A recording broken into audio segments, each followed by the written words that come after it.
Attention passengers, we've now reached our destination.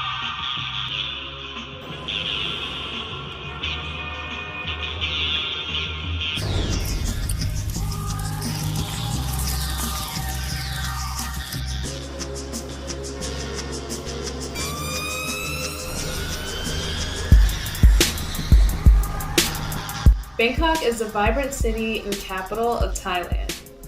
This city stands in stark contrast to Thailand's iconic beaches and is known for its flavorful food, awesome shopping, and non-stop nightlife.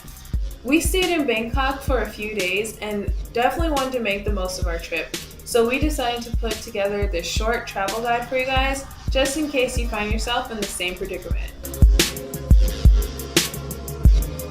We flew from Chicago to Thailand on Qatar Airlines. Rather than flying to Bangkok, we found it a couple $100s cheaper to fly into Pattaya and take a bus straight to Bangkok from there. All US citizens get a 30-day visa upon arrival, so there's no need to fill out any information in Thailand once you get there. When you fly into Pattaya, you actually arrive in Utapao Airport, which is located just outside the city. You have to arrange transportation to the city, so we found it cheaper just to buy a bus ticket. This cost us about 250 baht per person, and the driver just takes you wherever you need to go.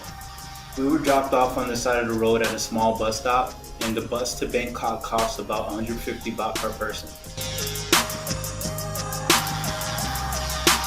Speaking of baht, baht is the official currency of Thailand. When you arrive in the airport, you can exchange your home currency for baht at any of the currency exchanges. However, it's probably a better idea to withdraw money from the ATM because the exchange rates are better and you get less fees. Because most stores and vendors take cash only in Thailand, it's best to keep a couple hundred baht on you just in case. And if you travel a lot, it's super easy to mix up conversion rates. That's why I recommend you download the XE Converter app. It's available on both Android and iPhone, and it's also free to use. It's super helpful when you're shopping or if you're just out and want to make sure that you're sticking to budget. Bangkok is such a huge city, and accommodation can range anywhere from $700 to $800 per night. We usually use our favorite website, Agoda.com, to book our accommodation while we're in Asia, but this time we used Airbnb.com. Our first Airbnb cost us about $20 per night, and it was near the BTS train station. It also had a full-size kitchen, living room, and washing machine.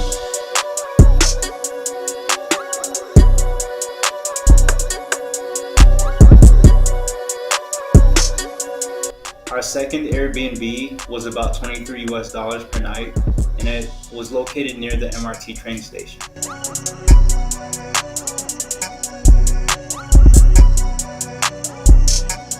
If you're interested in staying at one of these, we will leave the link below to the second option. It was cleaner and more modern, so we recommend that one.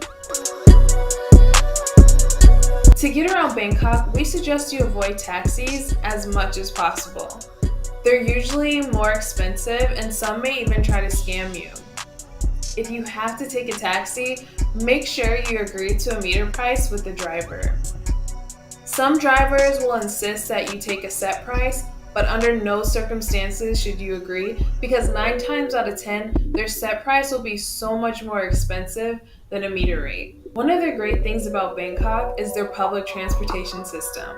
You can get around most places on the MRT or the BTS. These are both 2 types of train systems in Bangkok. The BTS is a sky train and you'll most often see it running above ground all over the city. The MRT can be found underground and they're both fairly inexpensive to use. Prices generally range between 30 to 65 baht per person one way. Another great way to get around is on a tuk-tuk. You have to negotiate with the drivers and don't ever accept the first offer you get. Prices will generally cost you between 150 to 200 per person one way. If you're just not comfortable negotiating, we recommend you download the Grab app. This is our favorite app by far. It's pretty much like Uber or Lyft, except Uber and Lyft are not used in Southeast Asia. A ride in the city will generally run you about 50 to 75 baht one way. The great thing about this app is this cost covers the entire car, so you can easily split between friends or acquaintances if you're all going the same direction. Now, this isn't necessarily transportation, but I definitely recommend you also download the Food Panda app. This is my favorite app by far. If you get hangry like me, you're gonna want to use this app. It's similar to Uber Eats, except it's a fraction of the price, and you can choose all different types of food from all over the city. And the delivery fee is super cheap. One of the great things about Bangkok is that there are tons of shopping malls and markets. Our first time in Bangkok was actually a short one. So if you find yourself in the same boat, we recommend that you shop at MBK Shopping Center. This mall is 6 floors of haggling haven. You can haggle and get a deal on just about anything from clothes to electronics.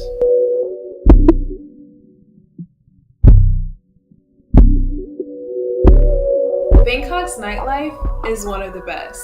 If you're ever unsure on where you should go, definitely head down to Quaos Road.